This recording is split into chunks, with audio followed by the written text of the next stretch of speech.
if you take a Zelda dungeon and merge it with a little Rambo, you get Fortified Zone. This is Critical Coins, and today we are going to decide if Fortified Zone earns a spot in the collection. If I could describe Fortified Zone in one phrase, it is that it is the most early Game Boy game-esque game to ever have existed.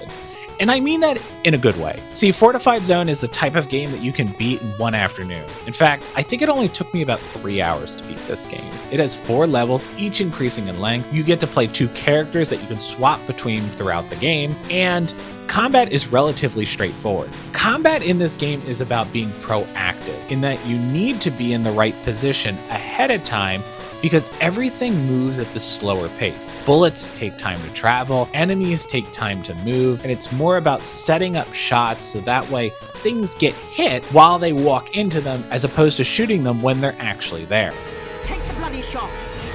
One major highlight of Fortified Zone is the boss fights. Each boss, while having the same basic attacks, manages to create this interesting complexity to it by simply introducing 1 or 2 new mechanics every time you try a new boss. For example, in level 3 there is a dragon. I don't know why there's a dragon there, but there is.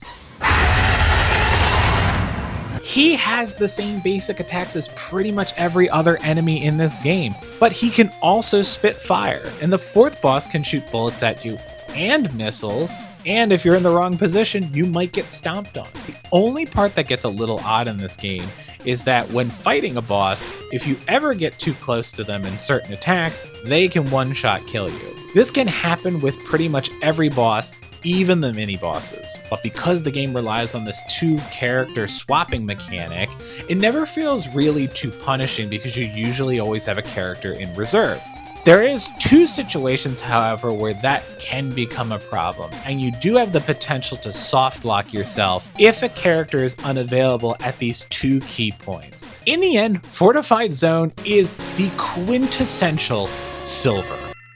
It is the average of average, the basic of basic Game Boy games, and there's nothing wrong with that.